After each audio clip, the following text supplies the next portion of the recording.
The story, a Frederick man is accused of killing his wife and 2 children, all the while appearing to be a worried husband. What we don't know is why. Good evening. Thank you for being here with us. I'm Teresa Marchetta. And I'm Tom Mustin. Glad you're with us. In this new mugshot, Christopher Watts looks nothing like the figure seen in family photos.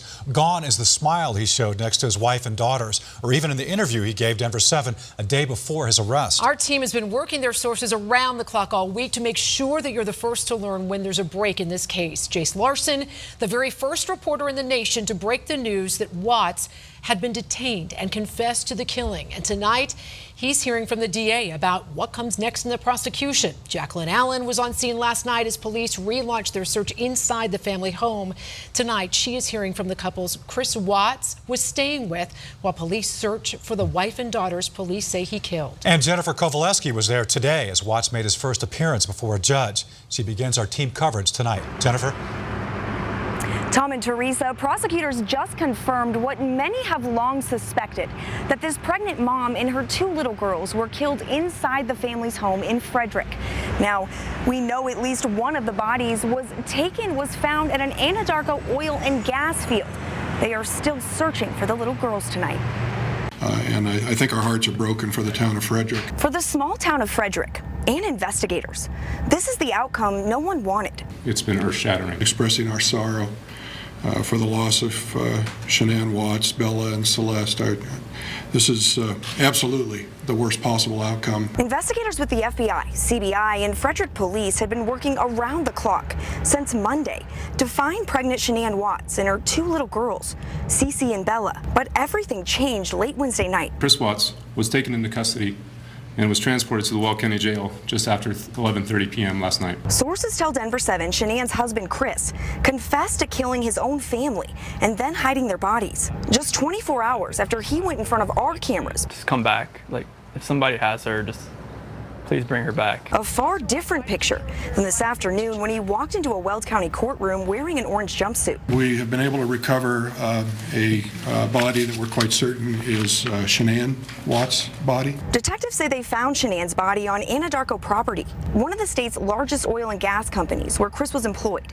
Anadarko says Chris is no longer an employee. Our hearts and our prayers go out to the families. The search is now focused on finding the bodies of those 2 young girls. We have strong reason to believe that we know where the bodies of the children are, and recovery efforts are in process on that. Just a heartbreaking story. Now, Chris Watts is facing 3 counts of first-degree murder. He has not been formally charged. That will happen on Monday, and he's due back in court on Tuesday. Now, Denver 7's Jacqueline Allen spoke with the family friend where Chris had been staying. And Jacqueline, they say they noticed something that was off that made them call investigators. Right. They say he just wasn't being proactive enough. Here at the house, there's been a steady stream of neighbors and friends building this growing memorial as people here try to wrap their heads around this tragedy, especially those who initially defended Chris. I mean, we were hoping for the best. At first, Nicholas and Amanda Thayer believed everything Chris Watts told them. We feel stupid. But for 2 years, their 2 families had spent so many weekends together. When they learned Shanann, Bella, and Celeste were missing, they opened their home to help Chris. We love Shanann and those girls so much. They never suspected the seemingly doting dad would ever hurt his family or theirs. He stayed the night at our house across the hall from our 5-year-old. That'll haunt me. Even more haunting. Why?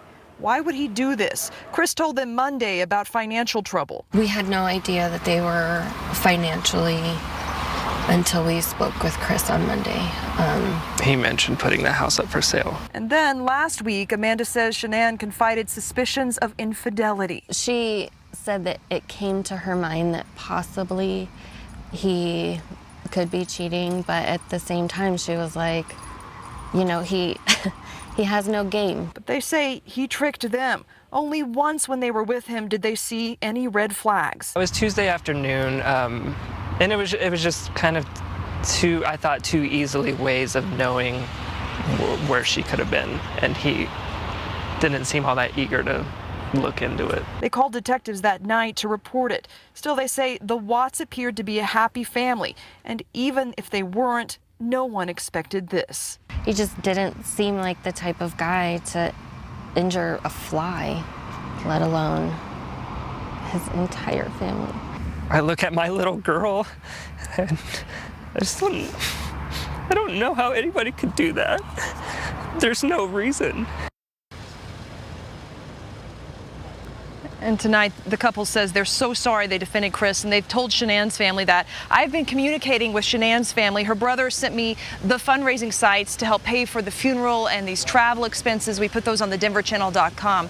Now, my colleague, Denver 7's Jace Larson, has been sitting down with the DA. And Jace, you have learned some more information about where Shanann's body is. Yeah, right now we are standing in the southeast part of Weld County. This is the area where investigators have been searching.